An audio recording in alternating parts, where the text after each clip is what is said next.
Well, I am a great believer in we, the people, have the power to effect change. And the people listening to this show, the people participating in your experiment, all of us can do what we can, whatever is in our power to do to spread the word about this, because, you know, the reports that we're getting are phenomenal, as you've said. I'd like to bring on Julie now, another parent who's also been enrolled in the project, who has something to say. So let me just unmute Julie. Julie, are you there? I am. I just want to quickly send my gratitude to Dr. Tiller and Suzy. I know I've told you several times. I don't know if you're sick of it yet, but no words can describe the gratitude I have. And this has been a very long journey for me, so I just want to tell you how grateful I am. That's all I wanted to say. So, but obviously it's been a great experience for me and my son. So tell us a little bit about, you know, how your son presented before and the changes that you've noticed. Okay. Well, you know, my journey started a long time ago, but before the experiment, you know, he was making some improvement because before the experiment, did make the connection between my thoughts and his behavior, the mirroring, as Suzy has explained before in videos. So I was very much aware of that. So once I changed my thoughts, I did see him improve. However, since the experiment, wow, I don't even know where to start. I mean, I do understand what she means when you feel like you're living in the previous caller, when you feel like you're living in a fairy tale, because you just want to, you're waiting for someone to pinch you. Like, is this real? Is this really happening? I mean, these moms have been on this journey for so long, so I definitely relate to what she means by that. The biggest change, although there have been many, I will say right away, because my focus was on this the most, was speech and language. It just took off. He also was able to say words early on. However, like the previous caller, but not much of an interest. He was very much just interested in doing his own thing, and then he was also a very sensitive child, an empath, so the more I worried, the further he slipped away, is basically what I'll say. Since the experiment, his speech has just skyrocketed, and not only that, his language, it comes with such ease, like there's no hesitation. It's absolutely amazing. Another aspect I need to mention is his temper. He used to have pretty bad tempers where if he didn't get his way, it was like, oh gosh, just step back. But it is almost completely gone. I mean, it has to be something really, really upsetting for him to get upset. I mean, he has such a calmness about him. It's just amazing to witness, and I'm in every second of my breathing. Every moment I breathe, I am grateful. And I think that has a lot to do with his progress as well. But I am very much appreciative, but also I was 100% a believer in this coming into it. I had zero doubt. I just had my beliefs because I've done my research. I know how strong intention is. And so when I went in it, I was very excited because I knew the power of intention, and so there was not an ounce of doubt. So that also, I believe, was important, but very much a very happy boy. This boy is telling jokes. He's absolutely happy. He used to, you know, the teachers, I pulled him out in preschool, so it was a while ago, but they used to tell me that he never smiles. He grunts all day. He will come home and hide under a blanket. I mean, he was just slipping away. So to see him today, he is who he's supposed to be, you know. So I'm very, very blessed. And Julie, what's your son's name? Sammy. Sammy. And how old is Sammy? He turned 8 in December. He actually, that's right before just in the beginning of the experiment. His birthday is December 27th. So it was a good birthday gift for him. And you wrote in one of your reports that you feel that you know that your son has been trying to grow you. Absolutely. That is so much the truth. If it wasn't for my son, I would not be who I am today, and he really brought me to my authentic self. And the more I grew, the better he became. That's what I started noticing and continue to see. But now with this experiment, it's extremely magnified. So when I improve myself, he shows me, he mirrors back that, but in tenfold. Does Sammy have any knowledge that he is enrolled in this experiment? No. He has no knowledge. Does he talk to you about the changes that he notices in himself? No, he doesn't, because I feel like he's just, he has a knowing already, but it's kind of like, kind of explained in what I sent you. We're very much connected, so there's a lot of stuff. A lot of transmission between him and I are also nonverbal, and those are actually the most profound between him and I, the deep connections that we have, like I mentioned when I first came across Suzy. So I haven't told him about the experiment. I just wanted to see how this played out, and I'm just enjoying this tremendously. Have you had any feedback from school therapists, other family members about the changes in Sammy's behavior? I'm homeschooling my son. I've been homeschooling him ever since he was very young, almost 4, and I just did that off of my intuition of what was right for him, and it was because he was absorbing a lot of energy that was affecting him. So I did pull him out.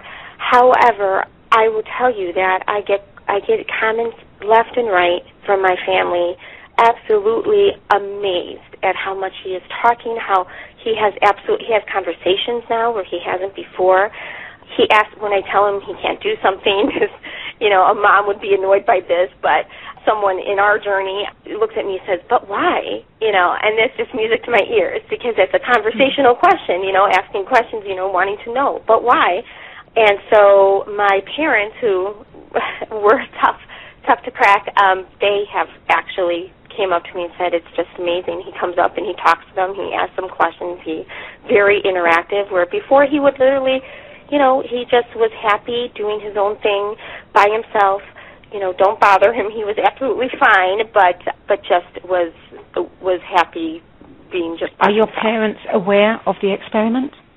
No, because they just wouldn't get it, I guess, and I didn't want to tarnish anything with their opinions. I've learned through Sammy to keep my space as pure as I can, and so I don't allow in any negativity because this is vital to me. This has been my life. This is my prayers have been, show me the way. I will I will help others, just show me the way. So everything, Suzy coming into my life is definitely not by chance. But my parents aren't there yet, so I haven't told my sisters either, and it's just I want to keep it pure. My husband and I know, and that's enough. Well, this is music to my ears. Thank you so much for joining us, Julie. And again, as I said to Micah, please keep us informed of Sammy's progress. Absolutely. Thanks for joining us today. Thank you. Bye-bye. Bye-bye, Julie. Suzy, age. Does age have anything to do with this? Does the fact that a child is verbal or non-verbal, tell us.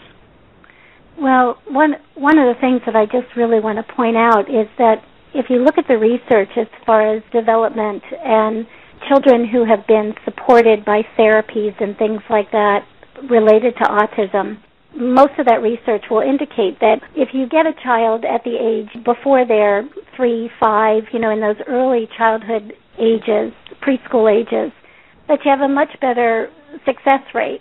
As a pediatric speech-language pathologist myself, former self, when you get kids early, they usually do much better, those kinds of things. The fact that these children are 8 and 9 years of age is hugely significant because you'll also see that the standard research will show that kids don't make as much progress after they're past that preschool age time. Or maybe, what I've noticed when I had a pediatric speech-language pathologist practice, it was if they made the gains that they were going to make until about the age of 7, that's where the significant bulk of gains were made. But we're hearing that not only children 8 and 9 years of age are making significant improvements in communication, but we're also hearing this we're hearing this from the young ones and from older children and young adults are noticing these changes. That's really significant because, as Dr. Tiller will say, the research has its particular vantage point, and what we're seeing here is that vantage point is really not as relevant to this experiment. Kids can make progress. Kids can become more fully integrated into the physical body, become more present, become more verbally communicative at whatever age, provided they have the right space, the right energetic space to do that. And Julie was her conversation about not letting any of the negativity in and making choices based on her intuition. She came into this with a really wonderful awareness of how her son functions and what's truly important to him versus what we perceive as important to these children. So this piece to me is hugely significant. And in all honesty, with my background as a speech-language pathologist, I remember having a conversation with the woman who is supporting us in collecting some of this data and collecting the data and monitoring that data. And I said to her, my guess would be that communication would be one of the last things that shows up in this autism intention experiment, because communication is complicated. It's complicated. It takes a lot of personal integration to move from nonverbal to verbal, or from less verbal to more verbal, and yet that's the first thing that's showing up. So to me, that says this population, just like they said to me telepathically all those years ago, they do want to show up. They do want to be here. They do have a voice. They want to share who they really are. And again, if it's according to their soul's purpose, then they can have that opportunity right here and right now. Well, I know that you have another story to share with us, which we'll get to in a moment, about a nonverbal child who has been communicating with his mother about you and about this experiment. But first, Bill, I'd like to ask you a couple of practical questions. What does the experiment entail? What are you actually doing? Well, there is the device, okay? And then we set the device on a tabletop, and four of us, Jean and myself, and at the moment the two guys who work in my laboratory, they're longtime city yoga practitioners. And we, of course, are longtime meditators. And so we go into a deep meditative state. We connect with each other mentally and emotionally. We connect with our unseen colleagues mentally and emotionally. We connect with our solar system mentally, emotionally. And then I read the imprint statement, and going through the imprint statement, we cleanse the area. To make it ultimately a sacred space, we then lift the gauge symmetry state of the space. We activate in the very beginning, we activate the indwelling consciousness of the space, the assumption being that consciousness is everywhere and it can be activated. And then we lift the symmetry state to a higher level of reality than our normal distance-time reality. And we ask for a magnitude of change in thermodynamic terms. I needn't go into that. But basically, we hold this. We give it vital emotional force of our intention. And when, after a period of time, things feel cooked, I open my mouth again and say, "So be it, thy will be done." And then, after a short pause, I have a supplementary imprint statement to make, and that is to seal the primary imprint into the device so it doesn't wastefully leak away. And then again, "So be it, thy will be done." And this is all done from a very deep meditative state. So at a level of reality beyond where most normal folks never consciously reach. But these folks around the tabletop, you can do it with 2, we do it with 4, we've done it with 6. These are just technique variations. But it is an interaction with higher domains of reality to assist in the act of creation. Do you think, is the device absolutely necessary? Is it absolutely necessary to have experienced meditators? Probably not, but it's pretty hard to ride a bicycle without having some training wheels to start with. This is just a training wheel. Right. As we evolve, we will do this all out of ourselves. Is again, a working hypothesis on my part. In today's world, is it necessary? Yeah, largely it is. For example, let me give you an example. The physics community always thought that there should be magnetic monopoles in symmetry with electric monopoles. These are individual electric charges, individual magnetic charges. What we see in our normal world, we don't have access to magnetic charges. We see that the movement of electric charges, that current, induces magnetic dipoles, that is, positive and negative ends to it, the kind of thing that you get in a bar magnet or such. It's always both polarities are there. Okay, around the world, physicists with lots of money and really lots of smarts and really good equipment, they spent billions of dollars trying to access magnetic monopoles. They were not able to do it. So they concluded that magnetic monopoles don't exist in nature. So here I come with my experiments, and we see effects of magnetic monopoles that can't possibly happen in our normal reality. But the difference is that we change the gauge symmetry state to an altered state of reality. This is like an individual in an altered state of consciousness. They perceive different things in the world from that altered state of consciousness. So when we lift the gauge symmetry state to a higher level of reality, it shouldn't be surprising to us that we can access something that could not be accessed in nature from our normal level of reality. That's all we can deduce from this billions of dollars spent around the world by really good, capable scientists. You've got to alter the gauge symmetry state to get to another level of reality. And from that level of reality, you can create. You can co-create. So it seems. Does that answer your question? Yes, it does. And you have actually produced unimprinted intention devices that people can buy. Not very expensive, but I would imagine that after this conversation, people will be asking you and your team to imprint them for them.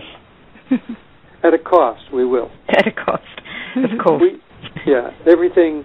The issue is we have spent our money and any that people are willing to donate for. This is 45 years now. I've been walking down this particular path, and experiments are always costly, and the thing that's limiting our work is funding. Of course, the way it is in today's world.